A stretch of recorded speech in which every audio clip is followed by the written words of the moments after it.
नमस्कार। ए discrete structure जो engineering के स्टूडेंट्स को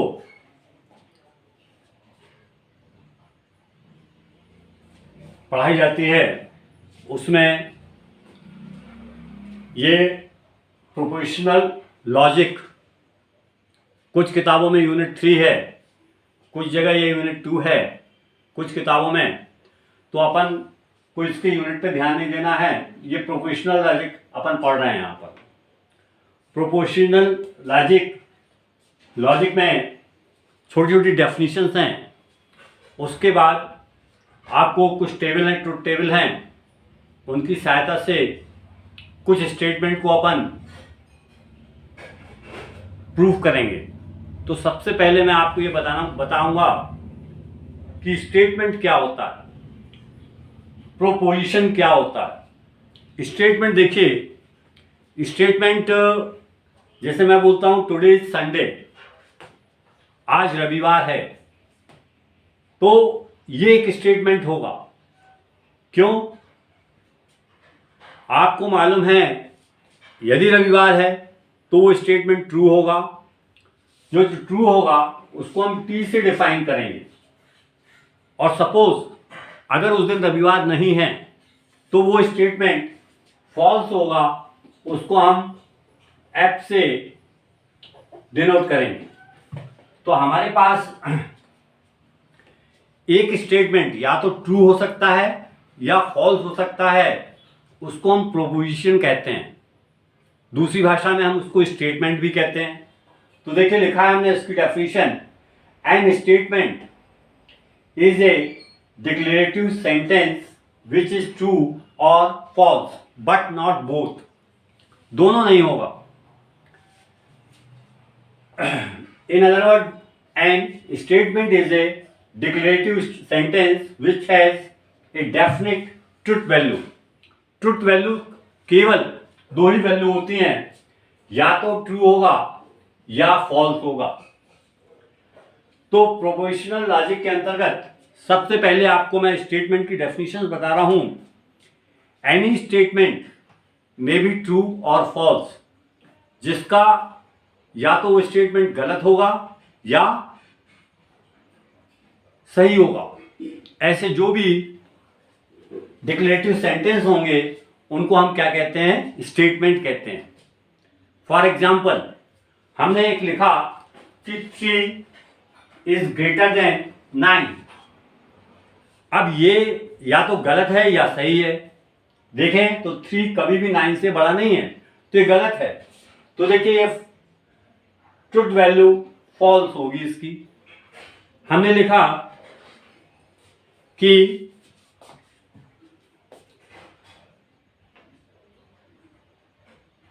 टुडे इज संडे। ठीक है, today is Sunday. Today month means देखिए आज कौन सी तारीख है? 7/9/2020। टुडे इज संडे, जबकि आज दिन कौन सा है? आज का दिन मंडे है। तो ये क्या हो जाएगा हमारे पास? फॉल्स हो जाएगा। एक और स्टेटमेंट देखिए, हम लिखते हैं यहां पर 10 इज ग्रेटर देन 5। ये ट्रू है। 10 इज ग्रेटर देन 5 ये ट्रू है, तो इसकी जो ट्रुथ वैल्यू होगी वो क्या हो जाएगा? ट्रू। तो इस तरह के जो भी स्टेटमेंट हैं, फॉर एक और एग्जांपल देख लीजिए। जैसे हमारे पास थोड़ी देर के लिए एक लिखा हुआ है x² - 36 = 0। तो यहां पर x की जो वैल्यू है -6 और 6 आएगी। ये भी हमारे पास लॉजिकल स्टेटमेंट है। क्यों? क्योंकि यहां पर जब x² = 36 होगा तो x की दो वैल्यू होंगी, एक -6 और +6। तो इसका जो ट्रुथ वैल्यू आएगा वो t आएगा। बट हम यहां पर लिख रहे हैं हाउ आर यू। अब हम आपसे पूछते हैं कि आप कैसे हैं? ठीक है, कम हियर। इसमें ये जो स्टेटमेंट हैं, come here, sit down, go from here, ये सारे ऐसे स्टेटमेंट हैं, इसमें अपन को ट्रुथ वैल्यू नहीं मिलती है। ठीक है, जैसे कम हेयर, ये आपको एक ऑर्डर दिया जा रहा है कि आप यहां पर आइए। ठीक, इसी तरह गो फ्रॉम हेयर, ये भी एक ऑर्डर दिया जा रहा है। ठीक, तो आप इस तरह के सेंटेंस को स्टेटमेंट नहीं बोल सकते जहां पर हमारे पास या तो ट्रूथ होना चाहिए वैल्यू या फॉल्स होना चाहिए, दोनों चीज नहीं मिलेंगी। तो वैसे ये सारे स्टेटमेंट जो होंगे नहीं होंगे। क्यों नहीं होंगे? क्योंकि इनमें ट्रुथ और फॉल्स का ज्ञान नहीं होता है। हमको ट्रुथ वैल्यू चाहिए या तो फॉल्स चाहिए। जैसे हमने लिखा है यहां पर 4 इज ग्रेटर देन 7। अब यह मालूम है गलत है, लेकिन ये ट्रू है, तो यहां पर ट्रुथ वैल्यू क्या मिलेगी? हमको फॉल्स मिलेगी। बट हमने लिखा 7 इज ग्रेटर देन 8 या 6। यहां पर देखिए 6 लिख दिया, तो इट इज ट्रू, ये भी सही है। तो यहां पर इसकी जो वैल्यू मिलेगी कितनी मिलेगी? ट्रुथ वैल्यू 3 मिलेगी। ठीक है, इसी तरह से हमने कहा कि एक स्टेटमेंट हम देते हैं, जैसे आपके पास देखिए Ram is going to market, Ram बाजार जा रहा है। अब राम बाजार जा रहा है, तो इससे हमारे पास क्या होगा? इससे ना तो हमको ट्रुथ वैल्यू मिलेगी ना ही फॉल्स वैल्यू मिलेगी। मतलब हमारे पास हमको जो ट्रुथ वैल्यू चाहिए ये नहीं मिलेगी, तो ये हमारे पास स्टेटमेंट नहीं होगा। तो स्टेटमेंट होने के लिए जरूरी है कि जो भी सेंटेंस है या तो सत्य होना चाहिए या असत्य होना चाहिए। जैसे हमने एक एग्जाम्पल लिया, सचिन तेंदुलकर की हाइट 6 फुट है। अब सचिन तेंदुलकर की हाइट 6 फुट है, आपको मालूम है सचिन तेंदुलकर कौन है? एक फेमस क्रिकेटर है।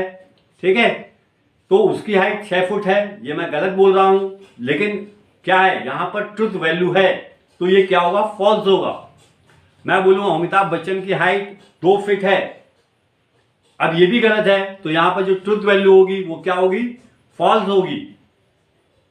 इसी तरह हमने बोला कि मंथ में 34 डेज होते हैं, मंथ में 34 डेज होते हैं, गलत बोला हमने, जबकि ये हमारे पास फॉल्स ट्रुथ वैल्यू होगी।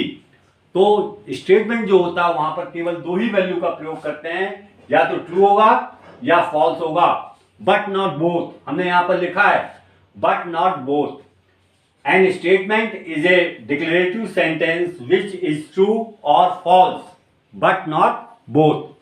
मतलब सेंटेंस के पास ट्रुथ वैल्यू होनी चाहिए। अब ट्रुथ वैल्यू क्या होती है? ट्रुथ वैल्यू 2 ही वैल्यू होती हैं, या तो वो ट्रू होगी या फॉल्स होगी। उसमें कोई आपके पास कुछ मतलब ऐसे कोई भी सेंटेंस नहीं होना चाहिए जहां पर क्वेश्चन मार्क हो जाए। ठीक है, एक ऑर्डर हो जाए, तो इस तरह के कोई भी सेंटेंस वहां पर नहीं होना चाहिए। स्टेटमेंट होने के लिए आवश्यक है कि वो तो ट्रू होना चाहिए या फॉल्स होना चाहिए।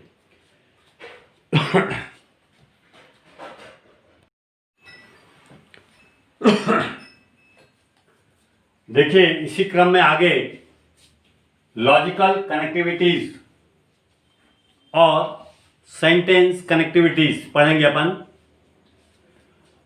Table of logical connectivities with their symbols. जो आपको सेंटेंस कनेक्टिविटीज हैं उसके सिंबल्स क्या हैं वो देखिए मैं यहां बता रहा हूं आपको। कनेक्टिविटी वर्ड्स, यहां पर नॉट है, एंड है, और है, if dash dash dash then है, इफ IFF और इफ एंड ओनली इफ है। तो ये हमारे पास कनेक्टिव वर्ड्स हैं। इन वर्ड्स का नाम क्या है? Name of the connectivity, name of the connective. इसको देखिए, नॉट को हम डेनियल बोलते हैं या नगेशन बोलते हैं। एंड का मतलब होता है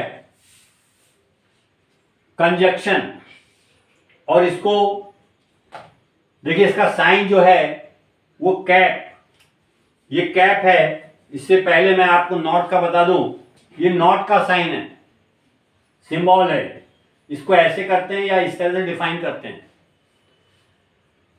यहां देखिए एंड को मैंने बताया कंजक्शन, कंजक्शन को कैप बोलते हैं, इसको कैप भी बोलते हैं।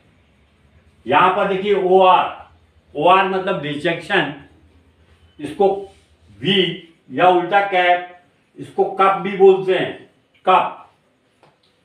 यहां if dash dash dash then, तो देखिए ये कंडीशनल होता है, इसका जो नोटेशन है या सिंबल है ये है हमारे पास if dash dash dash then, I double F if, और इफ एंड ओनली इफ, इसको बाई कंडीशनल बोलते हैं। और इसका नोटेशन देखिए ये हमारे पास है। तो ये हमारे पास जो लॉजिकल कनेक्टिविटीज थी, जो सेंटेंस कनेक्टिविटीज थी, उनके नाम थे, उन वर्ड्स के उनका वर्ड्स था, और यहां पर उनके नेम ऑफ द कनेक्टिविटीज थे। यहां पर हमने सिंबल बताया है, तो इनको आप याद रखिए, बहुत इंपॉर्टेंट हैं। ये सवाल को प्रूव करने के लिए, सवाल को हल करने के लिए बहुत ही उपयोगी हैं।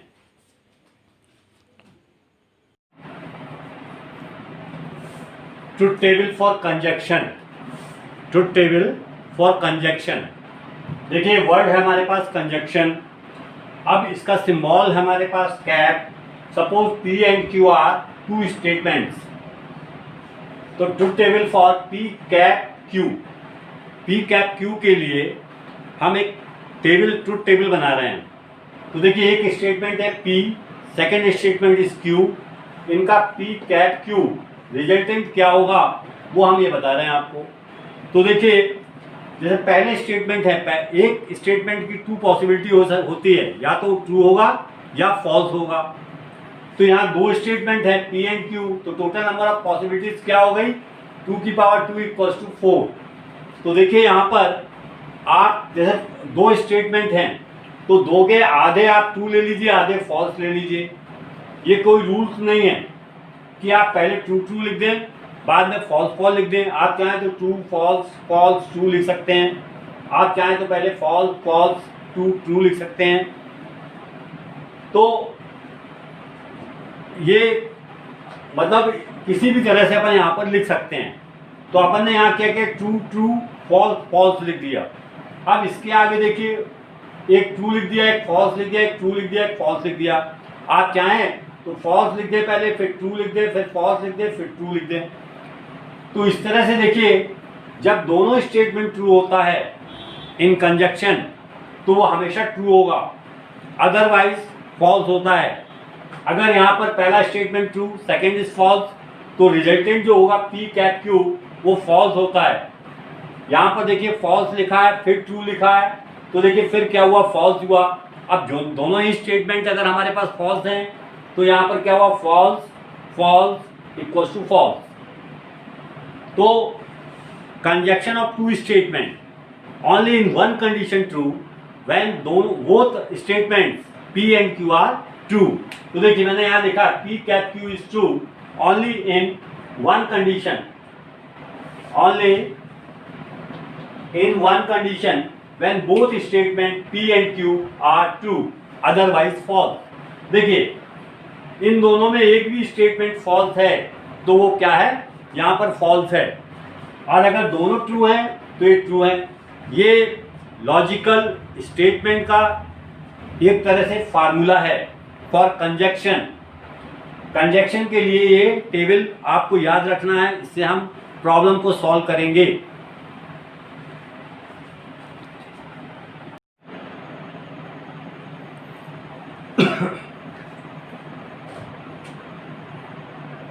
अब देखिए ट्रुथ टेबल में सेकेंड जो कनेक्टिव वर्ड है डिसजंक्शन, डिसजंक्शन मतलब कप।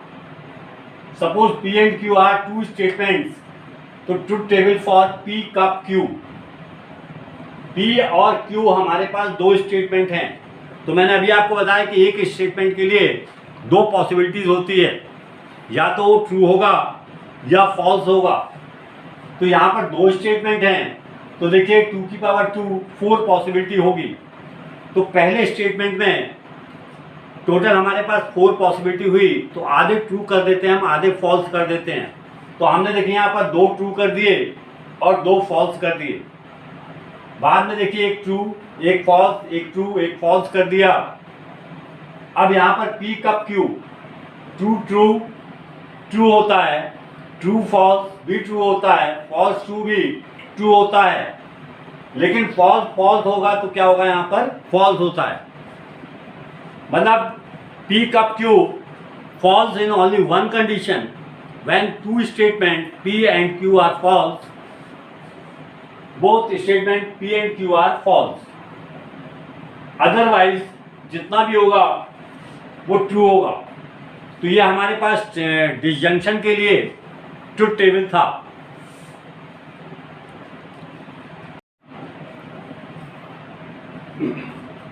ट्रुथ टेबल में नेक्स्ट टेबल है कंडीशनल, जिसको मैंने इन वर्ड लिखा था if dash dash dash then. देखिए यहाँ पर suppose P and Q are two statements, truth table for P conditional Q. P और क्यू दो स्टेटमेंट हैं, तो टोटल स्टेटमेंट अपने पास जो होंगे वो 4 होंगे, 2 की पावर 4। तो हम क्या करेंगे, यहाँ पर पहले स्टेटमेंट में आपको जरूरी नहीं यहाँ पर पी लिखें, आप चाहें तो यहाँ पर क्यू लिख दें। तो आपको इस तरह से करना पड़ेगा क्यू पी, या फिर अगर आप इस तरह से लिखा रहने देते हैं तो क्यू से यहाँ जो पी लिखना चाहते हैं आप और यहाँ क्यू करना चाहते हैं तो पी से क्यू को कैलकुलेट करना पड़ेगा आपको। तो इसीलिए ये एक फार्मूला है, टेबल है, इसको आप इसी तरह से याद रखें तो ज़्यादा अच्छा होगा। तो हमने क्या किया, 4 स्टेटमेंट होते हैं तो इसके 2 आधे ले लिए ट्रू और 2 फॉल्स ले लिया। यहाँ पर क्यू में देखिए एक ट्रू एक फॉल्स, एक ट्रू एक फॉल्स कर दिया। तो B biconditional Q true true true हो गया, true false false, false true true, false false true. ये जो है केवल एक ही कंडीशन में फॉल्स होता है, if both the statement is, if first statement is true and second statement is false, then P conditional Q is false. Otherwise सारे यहाँ पर ट्रू होते हैं। तो देखिए इसी चीज को मैंने लिखा दिया, observe that conditional statement is false only in the condition when antecedent is true and the constant is false। तो ये कंडीशन जो है हमारे पास केवल एक ही कंडीशन में फॉल्स होगा, जब first statement is true and second statement is false.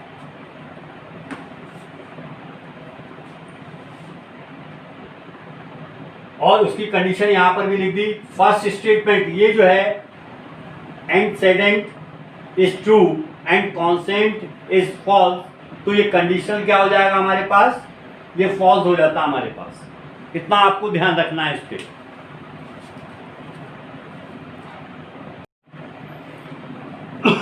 देखिए ट्रुथ टेबल में फोर्थ है बाय कंडीशनल। बाय कंडीशनल इसको हम ऐसे पढ़ेंगे, P bye conditional Q।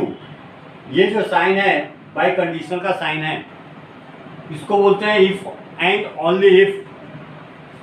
Truth table देखिए इसके लिए P और Q दो स्टेटमेंट हैं, तो हमने क्या किया, 4 ले लिया, टोटल पॉसिबिलिटीज ले ली, 2 को ट्रू कर दिया, 2 को फॉल्स कर दिया, Q को ले लिया TF TF। यहाँ पर देखिए जब TT है तो ट्रू है और FF है तो T है। इसका मतलब ये हुआ when first and second value are same then we can say P by conditional Q is true। अगर first and second condition different है तो P by conditional Q is different। देखिए यहाँ पर TT फर्स्ट वैल्यू ये है T, second value T, तो यहाँ पर टोटल रिजल्टेंट क्या है T। यहाँ पर देखिए डिफरेंट है तो फॉल्स है, डिफरेंट है तो फॉल्स है, यहाँ पर फॉल्स, ये दोनों सेम है तो यहाँ पर ट्रू है। तो हमने लिखा B observe that bye conditional statement is true only those cases when it's both components have the same values. तो काफी इंपॉर्टेंट टेबल है। तो इस तरह से हमने 4 टेबल पढ़े और एक और टेबल है नेगेशन। देखिए ट्रुथ टेबल में लास्ट है नेगेशन, कनेक्टिविटी वर्ड जो है ना लास्ट है यहाँ पर नेगेशन, इसका सिंबल है negation. Let P be a statement, यहाँ पर एक ही स्टेटमेंट है। तो देखिए यहाँ पर टोटल पॉसिबिलिटीज कितनी होगी, 2 to the power 1 equal to 2। मैं बता देना चाहता हूँ यहाँ पर total number of possibility for any statement is 2 to the power n। n equal to 1 रखेंगे तो कितना आ जाएगा 2। तो देखिए यहाँ truth table for negation p एक स्टेटमेंट है तो यहाँ पर 2 ही पॉसिबिलिटी होगी, एक ट्रू ले लिया एक फॉल्स ले लिया। तो अगर p ट्रू है तो उसका नेगेशन क्या होगा फॉल्स, अगर p फॉल्स है तो उसका नेगेशन क्या होगा ट्रू। तो देखिए if p is true then p is false, negation p is false, if p is false then negation p is true। तो ये 5 टेबल मैंने आपको बताए हैं, काफ़ी इंपॉर्टेंट टेबल हैं।